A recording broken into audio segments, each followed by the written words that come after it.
On Sunrise, NBC5 News has been teaming up with Asante to bring you better health. This week, Beth Coker and I sat down to discuss a new model that helps babies addicted to opioids.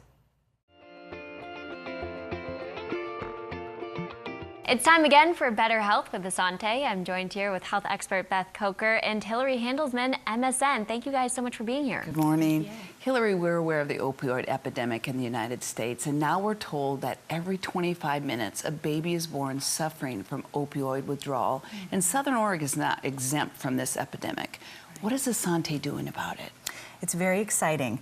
We are launching a new model that's called Eat, Sleep, Console. It's a completely different way of taking care of newborns that are withdrawing.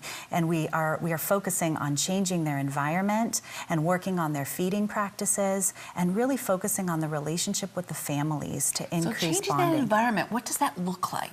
Well, it's a low stimulation environment that these babies need. They need low lights, they need a lot of gentle holding, they need quiet voices, they need no electronic noise in the room. They need visitors to be very limited or at least very respectful to that calm environment. And are you educating the families on how to help these babies withdraw? Yes, the education starts in the prenatal period. We're focusing heavily on trying to get the word out early that we'll be observing these babies for 5 days because withdrawal from opioid can last that long before we even begin to see the initial symptoms.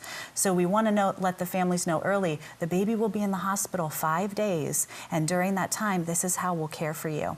And are there risks involved to the baby if the family doesn't acquire these skills?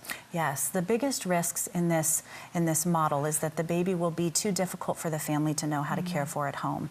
These babies can be difficult to feed, difficult to put to sleep, and difficult to console. So we want to give them more or less a parenting boot camp in their 5 days with us in the hospital to help them learn the skills they need to be successful so that they go home and know how to really support their baby. And is there a way people from the community can get involved in this help? Yes, it's such an intensive thing caring for a baby 24/7 that we have started a new kind of volunteer program. It's called the Newborn Family Support Volunteer, and these volunteers will be trained to support the families in providing this care. Wonderful community effort, and Asante, hats off to us. Thank you. Yes, thank you. That's absolutely wonderful. Thank you so much for being here, both of you. We'll be right back.